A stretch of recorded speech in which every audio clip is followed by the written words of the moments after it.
नमस्कार, मैं हूं पंकज कुमार और आज राष्ट्रशास्त्र में बात करेंगे कि टीएमसी में रोजाना टूट, लेकिन फिर भी ममता बनर्जी अपनी जीत को लेकर के क्यों हैं पूरी तरह आश्वस्त।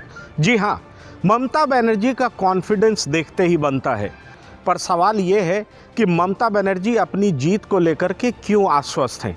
इसकी बहुत सारी वजहें हैं। इसमें एक वजह ये भी है कि क्या जो बाहर की सियासी पार्टियां हैं जैसे आरजेडी, शिवसेना, समाजवादी पार्टी, उनका ममता बनर्जी को समर्थन करना क्या ममता बनर्जी के लिए कारगर सिद्ध होगा, या महज ये मोदी वर्सेस ऑल की बात है। जी हाँ, वैसे मैं आपको ये बता दूं कि लाखों बिहारी लोग बंगाल में रहते हैं, और जिस तरह से बंगाल में बिहारी वर्सेस बंगाली ये भी एक तरह से जिस तरह से उभारा गया, और खुद ममता बनर्जी ये कहती हैं कि बंगाल के बाहर के लोग यहाँ सत्ता में आने में कामयाब नहीं हो पाएंगे। जाहिर तौर पर इससे ममता बनर्जी को नुकसान ज़रूर होता है, क्योंकि जो बंगाल के बाहर के लोग हैं जो कि हिंदी स्पीकिंग हैं, कहा यह जाता है कि वो ज़्यादातर बीजेपी के समर्थक हैं। पर यह बात और है, लेकिन अगर आप तीनों पार्टी की बात करें, खास करके आरजेडी और शिवसेना, तो आरजेडी के सुप्रीमो लालू प्रसाद के का फैन फॉलोइंग पश्चिम बंगाल में भी बहुत है।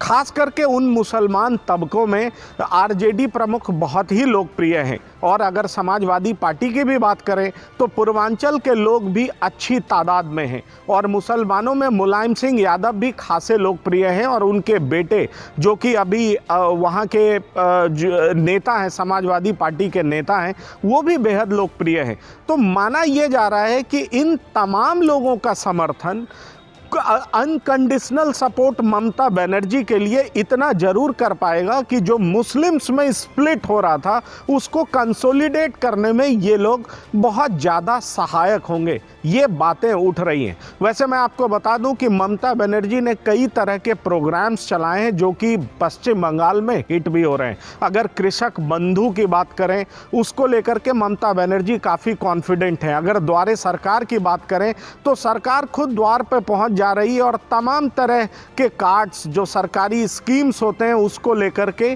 जो सरकारी लोग हैं वहां पहुंचते हैं और लोगों की मदद कर रहे हैं। इससे कहा जा रहा है कि ममता बनर्जी इसको लेकर के बेहद आशान्वित हैं, और उनको लग रहा है कि जो लोग लोकसभा चुनाव के दरमियान छिटक गए थे उन्हें फिर से वापस लाने में इन्हें कामयाबी मिली है। और सबसे ज़्यादा जो हिट प्रोग्राम बताया जा रहा है वो है 5 रुपए का खाना। जी हाँ, रसोई, वो बेहद चर्चित है। लोग वहाँ इतने सस्ते में खाना खा रहे हैं। ये भी कहा जा रहा है कि इससे ममता बनर्जी को काफ़ी ज़्यादा फ़ायदा मिल रहा है। पर मैं आपको इसके अलग ये भी बताना चाहूँगा कि जिस तरह से वहाँ पर दिख रहा है मोदी वर्सेस ऑल, जी हाँ, वहाँ ये बात और है कि एम वर्सेस एम कहा जा रहा है, मोदी वर्सेस ममता चुनाव है, लेकिन इसको इस तरह से भी देखा जा सकता है कि ये मोदी वर्सेस ऑल हो रहा है। जितनी सियासी पार्टियां हैं वो ये चाहती हैं, खास तौर पर जो बीजेपी विरोधी हैं वो ये चाहती हैं कि बीजेपी की किसी तरह से वहाँ पर हार हो। इसलिए अलग अलग पार्टी के जो बड़े नेता हैं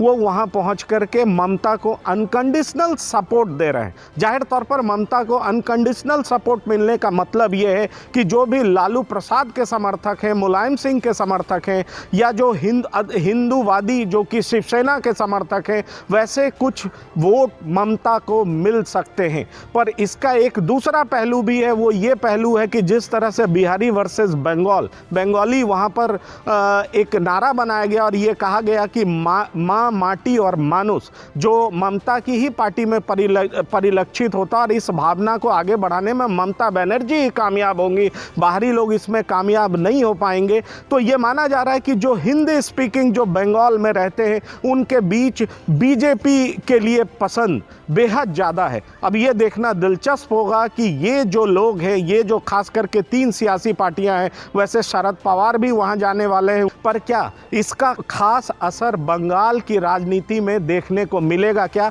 ये देखना दिलचस्प होगा। पर यह जरूर माना जा रहा है कि इन बड़े नेताओं के अनकंडीशनल सपोर्ट से मुस्लिम्स का कंसोलिडेशन ज़बरदस्त होगा। वैसे पीरजादा सिद्दीकी लेफ्ट और कांग्रेस के साथ हैं, वही ओवैसी भी चुनावी मैदान में, पर यह माना जा रहा है कि चूंकि ममता बनर्जी बीजेपी के सामने है, इसलिए मुसलमान का ज़्यादा वोट ममता बनर्जी को मिलेगा और इन तीन बड़ी सियासी पार्टियों का अनकंडीशनल सपोर्ट के बाद ममता और मजबूत होकर के उभरेंगी। धन्यवाद।